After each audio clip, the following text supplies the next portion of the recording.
I just lost my infant son like 2 weeks ago. Oh, and I'm so sorry. So sorry to hear that. My like condolences. there are plenty of parents out there who can't have kids and want to adopt children. If they didn't want this baby, why not put it up for adoption? Well, the whole thing, Robin Bond, just strikes me as so destructive of everything. These are teenagers. Teenagers make really bad decisions, but unfortunately, they're just old enough to be adults, and it's going to haunt them the rest of their lives because they're over 18. They're 18 and over. Yeah. So these two young people, because of this extraordinarily bad decision, are going to destroy their lives, their families' lives, the extended families' lives. I have, you know, in a way, even though this is horrific, compassion for what they're going to go through, and it just makes me want to pull out my hair. Why?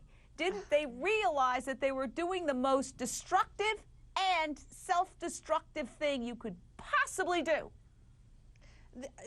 The answer is yes. I mean, they have to. I don't know about the mother. I don't know what condition medically she was in after giving birth. So we couldn't comment on that.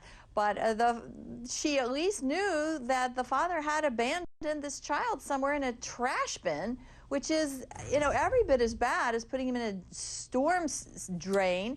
And, you know, the father has quite the rap sheet, so I don't think we view him as the innocent child and this is his first mistake. This is an intentional crime. There were safe options. If the mom's going to go to the hospital, take the baby with her. You know, you can drop that child off, no questions asked. There's just no excuse for this, and it's a tragedy. What strikes me, Casey Jordan, could drugs have been involved? Last month, this guy was arrested for pot possession, and usually there can be other drugs involved that he wasn't arrested for. Do you think, given the incomprehensible nature of this really awful decision, that they might have been very, very high?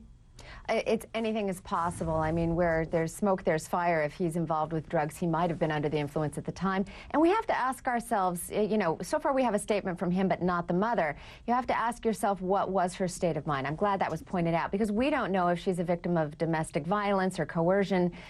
She is a year younger than he is. But I have to say, Jane, even though they are technically teenagers, they are adults, not only in the eyes of the law, but if you ask any child, a 5-year-old knows what to do with a newborn. They know they need the most careful care, and there's just no excuse for it.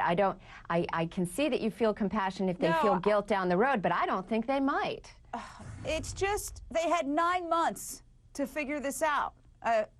It's just, it blows my mind. Thank you.